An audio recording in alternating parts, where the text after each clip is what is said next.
Buenas tardes, estimados colegas, buenas tardes, profesora. Le habla José Luis Aranzales. Voy a conversar un poquito sobre el código de conducta para los funcionarios que se encargan de hacer cumplir las leyes. Este código de conducta es un instrumento bando creado únicamente para funcionarios policiales y militares en función de no lesionar los derechos humanos de las personas. Como lo dije, es un instrumento bando que no tiene carácter vinculante, pero que en 1979, específicamente el 17 de diciembre, fue adaptado por la ONU y esto sirvió para que su aplicabilidad sea a nivel mundial por formas éticas y consuetudinarias. Este instrumento consta de 8 artículos. Estos 8 artículos llevan en sí 8 condiciones específicas que debe garantizar el funcionario, ya sea policial o militar, ante la aprehensión o la persecución o el enfrentamiento con un ciudadano X. Estos 8 artículos se refieren al cumplimiento del deber, al servicio siempre de la comunidad, al respeto a la dignidad, al uso excepcional y progresivo de la fuerza, al carácter confidencial de lo que ocurra desde el hecho, a la prohibición de la tortura, a la protección de la salud de la persona que se encuentra en custodia, a la prohibición de corrupción y a la obligatoriedad de reportar en casos de lesiones a este código. Todo esto en función de los derechos humanos de las personas, así estas personas hayan incurrido en ilegalidades o en hechos ilícitos, obviamente,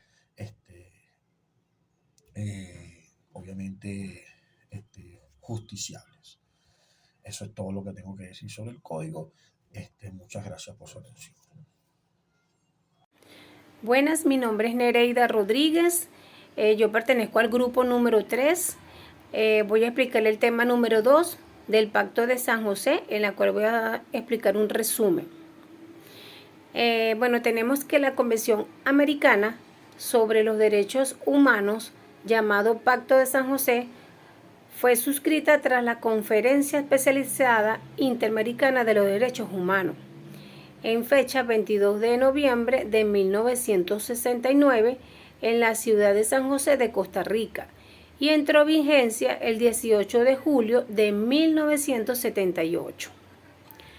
El tratado más importante del sistema interamericano de promoción y protección de los derechos humanos fue la convención que se estableció en el artículo 1.1, que es la obligación general de respetar y garantizar los derechos humanos. Allí también establecido sin discriminación. Asimismo, en el artículo 2 señala que si el ejercicio de tales derechos y libertades no estuviese ya garantizado por disposiciones legislativas o de otro carácter, los estados parten y están obligados a adoptar medidas legislativas o de otro carácter que fuera necesario para hacerlas efectivo. Además, dispone de las obligaciones para los estados que parten del desarrollo progresivo de los derechos económicos, sociales, culturales, contenidos en la Carta de la Organización de los Estados Americanos. También la Convención establece como medida de protección de los derechos y libertades 2 órganos para reconocer cuáles son los asuntos relacionados con el cumplimiento de la Convención. Tenemos la Comisión Interamericana de los Derechos Humanos y tenemos la Corte Interamericana de los Derechos Humanos. A la fecha tenemos 23 estados que son parte de esa convención, que lo voy a nombrar, que sería Argentina, Barbados, Ecuador, Salvador, Granada, Guatemala, Haití, Bolivia, Brasil, Chile, Colombia, Costa Rica, Honduras, Jamaica, México, Nicaragua, Panamá, Paraguay, Perú, República Dominicana, Surinam y Uruguay. También tenemos 2 estados las cuales renunciaron y no participaron en la Convención Americana sobre los Derechos por medio de un comunicado dirigido al secretario de la OEA el día 26 de mayo de 1998. Eso surtió un efecto el 28 de mayo de 1999. Igualmente lo hizo Venezuela en el 2012, surtiendo efecto el 10 de septiembre de 2013. Entonces, podemos decir que la Convención Americana sobre los Derechos Humanos, también conocido como Pacto de San José, constituye el tratado fundamental para la protección de los derechos fundamentales del sistema interamericano, vigente hasta 1979, y el pacto obliga a 23 estados miembros a garantizar los derechos sin discriminación mediante medidas legislativas supervisados por la Comisión y la Corte Interamericana de los Derechos Humanos. Bueno, ese era el resumen que le iba a decir sobre el Pacto de San José. Espero que le haya gustado. Muchas gracias. Buenos días, profesora Carmari. Buenos días a los compañeros del equipo número 3. Buenos días a todo el salón. Mi nombre es Javier Delgado. Estoy vinculado al equipo número 3 y el tema que dentro de la dinámica que nosotros establecimos me toca desarrollar el Pacto Internacional de Derechos Económicos, Sociales y Culturales. Este pacto fue adoptado por la Asamblea de las Naciones Unidas el 16 de diciembre de 1966, pero no fue hasta 1976 que entró oficialmente en vigencia. Indudablemente, pues que la Asamblea Nacional de Naciones Unidas pasó a dar un lapso de 10 años para poder evaluar los avances en esta materia que cada nación, a través de sus representantes dentro de la ONU, lograran tener como objetivos y lograran cumplirlo. Entonces, bien, ¿cuál es entonces su naturaleza? Esto está estrictamente vinculado con los 30 artículos de la Declaración Universal de los Derechos Humanos de 1948, en lo cual Venezuela es signatario y es uno de los primeros 50 países que logró firmar ese acuerdo y que ha tenido avances significativos a través de nuestra historia contemporánea. Ahora, ¿cuál es el reconocimiento? ¿De qué se trata? Se trata de que el reconocimiento de derechos fundamentales como son el trabajo, las condiciones equitativas dentro justamente de las entidades de trabajo, la seguridad social, el nivel de vida, la alimentación, el vestido, la vivienda, la salud física, la salud mental, la educación como pilar de todo esto y la participación en la vida cultural. O sea, todo esto está enfocado en el ámbito socioeconómico de los seres humanos, que justamente es lo que nos da a todos nosotros la posibilidad de disfrutar de todos estos derechos, pero es el Estado el garante de que todo se lleve a cabo de la manera más armónica y que el Estado tenga una participación activa en ese desarrollo. Ahora, pero entonces nos preguntamos, ¿cómo se logran estos objetivos? Se logran a través de una supervisión y un acuerdo de estos tratados por parte de la ONU, el cual en un lapso periódico de 5 años, cada nación emite un informe y en ese informe se establecen los avances y el logro de objetivos o no del acuerdo primario o los acuerdos que posteriormente vinieron en materia de derechos humanos por parte de esas naciones y se comprometieron ante la Organización Internacional de cumplir, ¿sí? Este informe es evaluado por 18 expertos a través de un equipo multidisciplinario y posteriormente que hagan su evaluación harán las recomendaciones debidas para que en su debido momento esa nación pueda enfocarse en culminar lo del acuerdo primario si no lo ha hecho, comenzar con los acuerdos secundarios en materia de derechos humanos y concluir efectivamente con lo que se comprometió a través de ese pacto o de ese acuerdo. Afortunadamente, dentro de nuestra nación, en el artículo 23 de la Constitución de la República Bolivariana de Venezuela, todos los acuerdos y pactos internacionales tienen rango constitucional y por lo tanto, instantáneamente se logren estos acuerdos, la República debe darle vigencia y debe de girar las instrucciones para que las instituciones puedan entonces enfocarse en que estos acuerdos dinámicos, modernos, nuevos o los antiguos que están siendo ratificados le den continuidad y que traiga beneficios para la población de cada una de esas naciones. Hablando de nuestro país, la República Bolivariana de Venezuela es uno de los países que durante estos últimos 27 años ha sido garante del cumplimiento de derechos humanos. ¿Que nos falta? Por supuesto que nos falta. ¿Que hay objetivos que culminar? Por supuesto que nos faltan objetivos que culminar, pero en conclusión, todos los acuerdos y todos los temas en relación a derechos humanos son progresivos.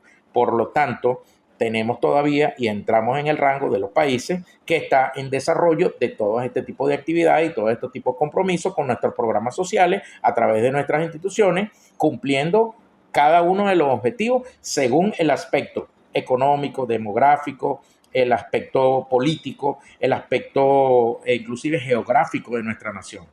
No es lo mismo aplicar derechos fundamentales, digamos que en una región central en donde hay una supervisión constante, a una región que está muy apartada, que tardará en que esa supervisión llegue y que esos beneficios puedan adoptarse, independientemente de las características particulares que tengan nuestros pueblos indígenas, que tienen unas políticas, digamos que los pueblos indígenas, que tienen unas políticas, digamos que de seguridad social interna a través de sus acuerdos y que nuestra Carta Magna también lo reconoce y reconoce su sistema, pero no pueden dejarse a un lado los beneficios que toda la nación tiene.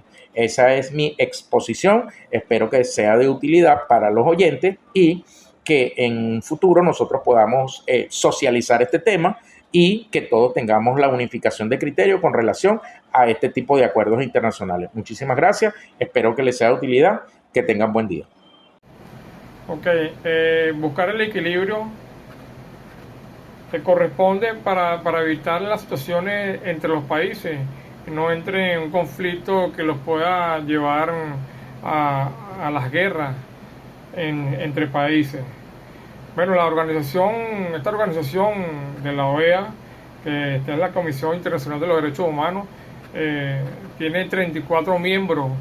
Entre ellas, bueno, tiene una comisión de 7 integrantes que son los que eligen a un representante, es decir, 2 representantes, un presidente y un vicepresidente.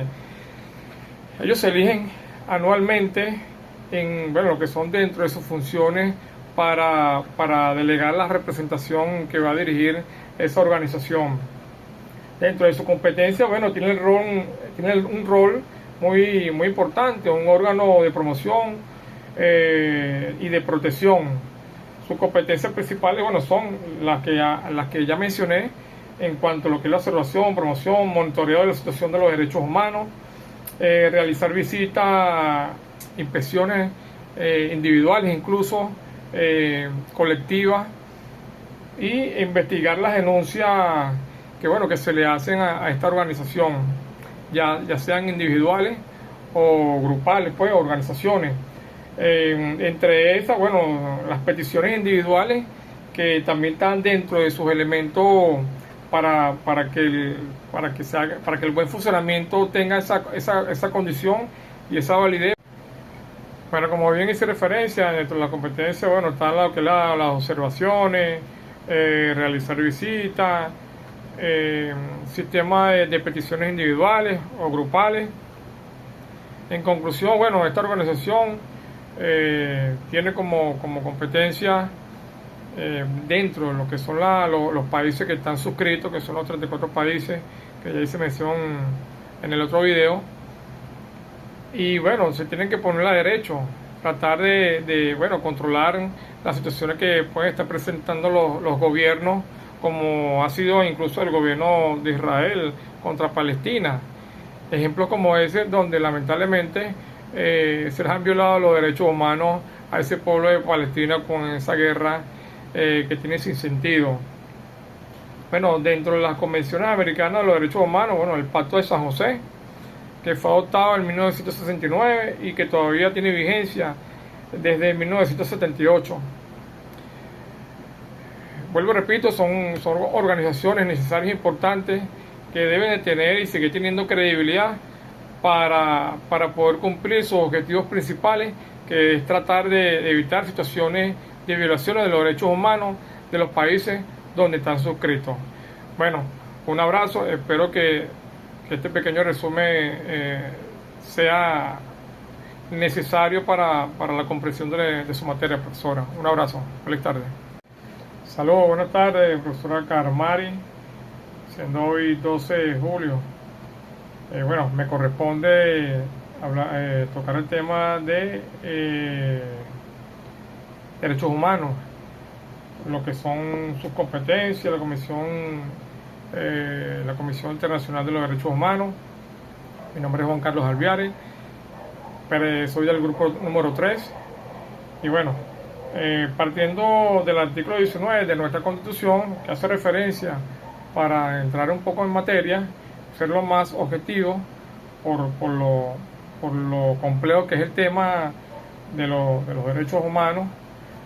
En su artículo 19, el Estado garantizará a toda persona, conforme al principio de progresividad y sin discriminación alguna, el goce y el ejercicio irrenunciable, indivisible e interdependiente de los derechos humanos. Su respeto y garantía son obligatorios para los órganos del poder público de conformidad con esta Constitución, con los tratados sobre derechos humanos suscritos y ratificados por la República y con las leyes que lo desarrollen. Bueno, parte de lo que ha sido el origen de lo que es la Comisión Internacional de los Derechos Humanos, que fue creada en el año 1959, la Organización de Estados Americanos, la OEA, que está ubicada allá en los Estados Unidos. Y bueno, nació por todas las situaciones de las guerras, de la Primera y Segunda Guerra Mundial. Esta con el fin, bueno. Buenos días, mi nombre es Félix Dior, pertenezco al grupo número 3 y le voy a hablar de la Corte Interamericana de Justicia. Fue creada en el Pacto de San José en 1945 y entró sus actividades en 1946. Es sucesora de la Corte Internacional de Justicia, que fue creada en 1920 por la Sociedad de Naciones. En sus competencias está tratar o revisar problemas de Estado, no como la CPI, que trata problemas de individuos, problemas donde el individuo viola derechos humanos.